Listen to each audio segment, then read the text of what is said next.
Vous vous posez des questions sur l'agriculture ? Vous êtes au bon endroit. Je m'appelle Virginie, je suis journaliste agricole, mais aussi 100% urbaine et pas du tout issue du monde agricole. Depuis que je travaille dans ce domaine, je vois bien qu'on a tous des milliers de questions sur le sujet. Dans Agriquois, j'ai décidé d'essayer de répondre à toutes ces questions qu'on n'ose pas poser. Bonne écoute! Bonjour tout le monde et bienvenue dans ce nouvel épisode du podcast Agriquois. 6 articles, c'est ce que contient la proposition de loi Duplon visant à lever les contraintes à l'exercice du métier d'agriculteur. En gros, à leur simplifier la vie. Ça paraît peu, 6 articles, et pourtant, chacun d'entre eux touche un sujet fondamental de l'agriculture aujourd'hui. Cette proposition de loi, elle a été adoptée au Sénat et elle devait être étudiée par l'Assemblée nationale le 26 mai dernier. Mais comme vous l'avez sûrement vu, tout ne s'est pas passé comme prévu. Pour aucun des camps politiques, j'ai envie de dire. Alors, que contient la loi Duplon ? Et pourquoi ce texte est-il critiqué ? C'est le sujet de l'épisode du jour. Déjà, petit récap. Depuis les manifestations agricoles du printemps dernier, du printemps 2024, l'idée de simplification du monde agricole, elle est souvent énoncée. Cette proposition de loi Duplon, elle est donc censée être une réponse à ces revendications. Mais vous l'avez sûrement vu passer sur les réseaux sociaux, tous les agriculteurs ne sont pas d'accord avec les propositions faites. Donc dans cet épisode, je vous propose de laisser 2 personnes exprimer leur point de vue, à savoir Christian Durlin de la commission environnementale de la FNSEA et Caroline Porto, apicultrice et vice-présidente de l'association Bio des Ardennes. Alors qu'est-ce qu'elle contient cette loi Duplon ? Déjà, il y a plusieurs points qui concernent les pesticides. Le premier, c'est impossible que vous ne l'ayez pas vu passer, il y aurait l'autorisation de l'acétamipride, un néonicotinoïde, notamment pour les cultures de noisettes et de betteraves pour 3 ans. En fait, les néonicotinoïdes, ils sont interdits en France et dans l'Union européenne depuis 2020 à peu près, mais il y en a un, donc celui-là, l'acétamipride, qui est encore autorisé dans le reste de l'Union européenne, alors qu'en France, il a été interdit. L'Union européenne l'a reprolongé jusqu'en 2033. Par contre, il y a un avis de l'EFSA qui a été publié là en 2024. Donc l'EFSA, c'est l'Agence européenne de sécurité des aliments, qui a émis quand même un doute sur la toxicité et qui a décidé de diminuer les seuils toxicologiques de l'acétamipride. Ce qui veut dire en gros qu'on doit limiter son utilisation. En France, il a été interdit en même temps que les autres. Et justement, dans le cas de la loi Duplon, il est demandé que l'acétamipride soit réautorisé pour les endroits, les cultures où il n'y aurait, entre guillemets, pas d'alternative, à savoir la culture de noisettes et, par exemple, les betteraves, avec une autorisation au cas par cas, soit pour 3 ans, soit pour 1 année au moment où il y en a besoin, bref, d'avoir cette flexibilité, on va dire, sur l'utilisation de ce produit avec une dérogation. De l'autre côté, l'acétamipride reste un néonicotinoïde. Donc les néonicotinoïdes, ce sont des insecticides qui sont à spectre large, ce qui veut dire que ça tue, entre guillemets, tous les insectes. Et la question des néonicotinoïdes fait notamment grincer des dents Caroline Porto, apicultrice et vice-présidente de l'association Bio des Ardennes. Je vous laisse écouter. Le premier point qui me vient en tête, c'est l'aspect des pesticides qui vont être réautorisés. Que ça soit pour le pollinisateur, effectivement, il ne va pas être pulvérisé en direct, mais ce néonicotinoïde va être retrouvé quand même sur la plante, parce que quand la plante va pousser, on retrouvera des traces dessus, et puis dans tous les cas, ça va quand même polluer notre environnement, et indirectement, ça va toucher à un moment donné notre alimentation. Alors, je connais moins pour la noisette. Moi, je suis dans une zone où on est plutôt sur des cultures de betteraves. Ouais. Donc, effectivement, en fait, le néonicotinoïde, il est enrobé sur la semence qui se retrouve dans le sol. Sauf qu'une fois que c'est dans le sol, ça va se retrouver dans l'eau que je bois au robinet. Donc, ça me dérange pas forcément pour les pollinisateurs, mais ça me dérange pour moi en tant que consommatrice. Le problème, c'est qu'aujourd'hui, la France montrait l'exemple. L'Europe commence à se tourner vers la France en disant si les Français ont retiré les molécules parce qu'elles étaient dangereuses, on est peut-être aussi, nous, en droit de retirer les molécules. Et juste au moment où l'Europe se penche sur le sujet, la France fait machine arrière. Le deuxième point qu'il y a dans la loi Duplon, c'est qu'elle propose de revenir sur la séparation de la vente et du conseil de pesticides. Ce point-là, je crois que je vous en ai encore jamais parlé sur Agriquois. La loi Egalim, en 2018, elle avait décidé que les distributeurs et les fabricants de pesticides devaient choisir entre vendre les pesticides ou conseiller les agriculteurs. La logique, vous la voyez, hein, ça s'appelle le conflit d'intérêts.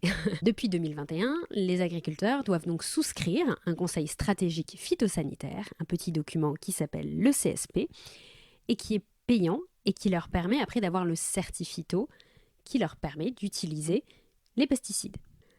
Sauf que, en pratique, c'est plus rentable de vendre que de conseiller, vous vous en doutez.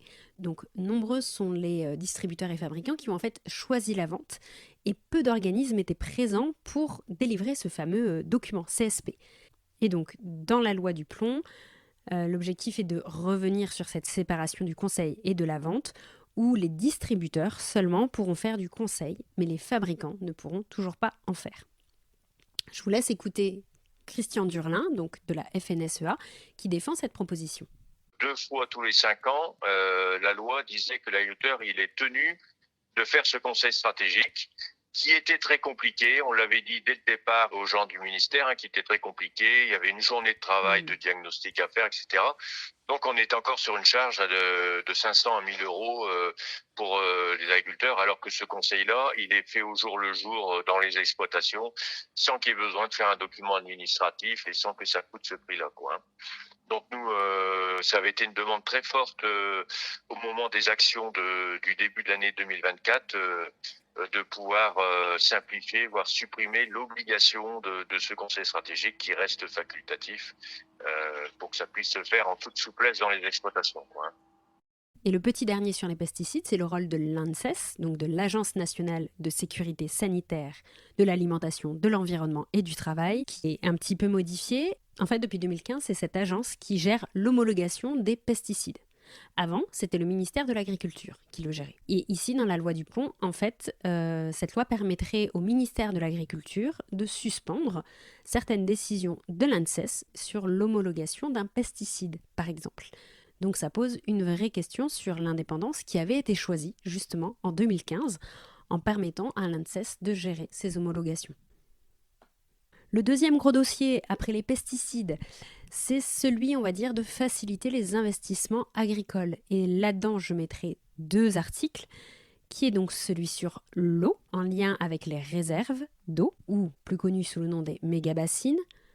Donc, je vous cite l'article. L'objectif serait de classer les ouvrages de stockage de l'eau qui ont une finalité agricole comme intérêt général majeur, dans les zones affectées d'un déficit quantitatif pérenne. Qu'est-ce que ça change ?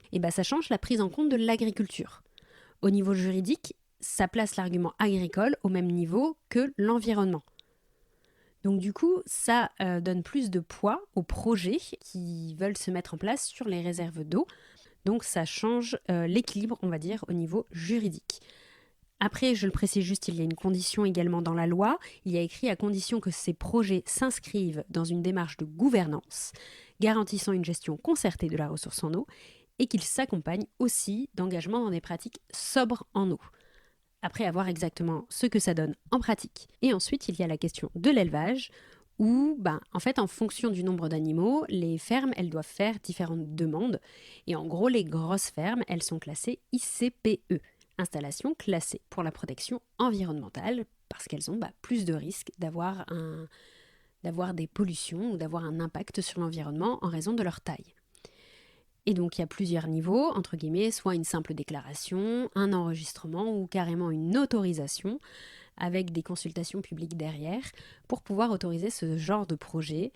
Et là, la loi du plomb simplifierait ces démarches et de changer les seuils justement pour passer d'un niveau à l'autre, au niveau environnemental. Je vous laisse écouter Christian Durlin.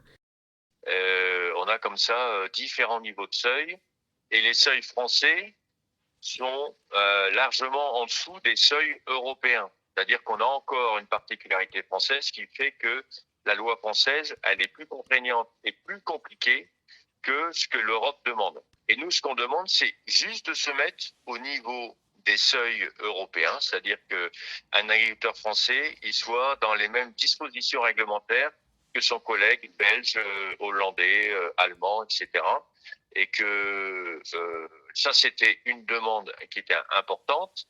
Et la deuxième, dans une volonté que les ministères affichent une simplification administrative, il y a une nouvelle loi qui était sortie qui s'appelait l'industrie verte, c'est-à-dire que tous les exploitants agricoles qui sont dans des installations classées, c'est-à-dire qu'on soit une usine chimique ou un éleveur de volailles, la loi mettait tout le monde dans le même bateau et obligeait les exploitants à faire des réunions publiques, à faire venir un commissaire enquêteur, etc. Donc on alourdissait à nouveau le dispositif aussi sur un autre volet que simplement la question des seuils européens. Donc nous, ce qu'on demande, c'est s'aligner sur les seuils européens entre déclaration, enregistrement, autorisation, et également exclure les élevages agricoles de l'industrie verte, qui met des nouvelles obligations aux outils industriels, et que nous, ça nous paraissait quand même aberrant de demander la même démarche à un éleveur de volailles ou de bovins qu'à une industrie chimique. Voilà. Donc c'est ça qui est dans ce volet sur les élevages et les installations classées.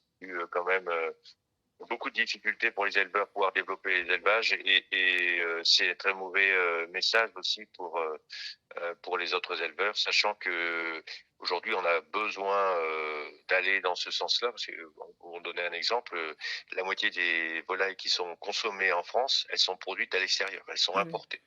Donc il faut vraiment qu'on renforce notre système de production, quoi. Et le dernier point, c'est celui qui concerne l'Office français de la biodiversité. Je vous laisse écouter l'épisode que j'avais fait sur le sujet, je vous le mets en description, parce que en raison des tensions qu'il y a eu ces derniers mois entre l'Office français de la biodiversité et les agriculteurs, et dans la loi du plomb, il est demandé qu'en fait, quand des agriculteurs sont accusés, ils passaient du côté pénal, au tribunal pénal. Donc l'objectif serait, au lieu de passer au pénal, de passer au tribunal administratif. En gros, c'est ça. Pour résumer un petit peu cet épisode, on voit qu'il y a deux idées en fait de la simplification. Pour certains, la simplification, elle passe par une harmonisation par rapport aux règles européennes, notamment pour limiter la concurrence déloyale. On le voit avec le point sur les pesticides notamment, où puisqu'il y a un pesticide autorisé au niveau européen, on devrait l'autoriser en France, ou sur la question de l'élevage, puisque les limites environnementales ne sont pas les mêmes dans d'autres pays, pourquoi se les imposer ici? Et l'idée de simplification, ça serait ça. Ah, les enjeux sont importants, ça je le confirme, mais c'est tellement... on nous promet, chaque fois qu'il y a des actions, on va simplifier, et ça n'arrive jamais. Pour une fois qu'on a une loi qui simplifie un peu la vie, c'est une partie, parce que quand même c'est pas l'ensemble, une partie des parlementaires qui réagissent de cette façon-là, c'est contre-productif, honnêtement. Et ça n'empêche pas sur des sujets, je le dis quand même, que la profession elle continue à avancer sur les sujets environnementaux. Sur la protection des cultures, on est très engagé sur le contrat de solution. Les structures de recherche, elles sont très actives sur les recherches alternatives de substitution qui sont pas faciles à trouver. C'est pour ça que tant qu'on n'en a pas plus défini, il faut qu'on puisse continuer à s'appuyer un peu sur la chimie quand même. Et on voit que d'autres pensent pas forcément en termes de simplification, mais on va dire de passation, qui trouvent qu'il n'y a pas forcément une logique long terme ou une logique de transmission des exploitations et que c'est un peu le point qui pêche dans cette loi qui aurait plutôt une logique court terme. Alors moi je suis agricultrice en bio et donc je suis pas concernée, donc je vais pas pouvoir vous dire si ça va me simplifier mon quotidien. Personnellement, j'utilise pas de molécules de l'agrochimie. Donc, dans mon quotidien, ça va rien me simplifier. En discutant un peu avec les producteurs autour de moi, ils sont pour une baisse justement de l'usage de ces molécules. Donc, ça va concerner que quelques producteurs, souvent sur des très grandes surfaces de culture, et ça ne correspond pas à l'ensemble de la volonté des agriculteurs que je connais autour de moi. Moi, ce qui m'interpelle dans cette loi-là, c'est qu'on parle souvent de souveraineté alimentaire, de soutien aux agriculteurs. On sait qu'il va y avoir une crise démographique des agriculteurs prochainement, qu'on va perdre la moitié de nos agriculteurs d'ici 2030-2035 parce qu'ils vont partir à la retraite, et j'espère en bonne santé, pas malades d'un cancer. Et tous les porteurs de projets, majorité des porteurs de projets, maintenant, on a un changement de mentalité. Ce ne sont plus les fils d'agriculteurs qui reprennent les fermes. Souvent, ce sont des gens hors cadre familiaux. Et souvent, les porteurs de projets en agricole ont des pratiques en faveur de l'agroécologie. Je ne parle pas forcément du bio, juste ils ont d'autres méthodes de production, un autre souhait de production. Et quand on entend la loi du plomb qui industrialise un peu plus notre agriculture, qui la rend plus dépendante aux produits de synthèse, ça peut interpeller sur la crise des générations d'agriculture. Voilà, c'est la loi du plomb, effectivement, c'est des solutions à court terme et on ne pense pas aux conséquences à long terme, que ce soit pour la biodiversité, pour la démographie agricole ou tout simplement pour la santé des consommateurs. Je ne sais pas vous ce que vous en pensez, mais je trouve qu'on voit vraiment cette problématique-là.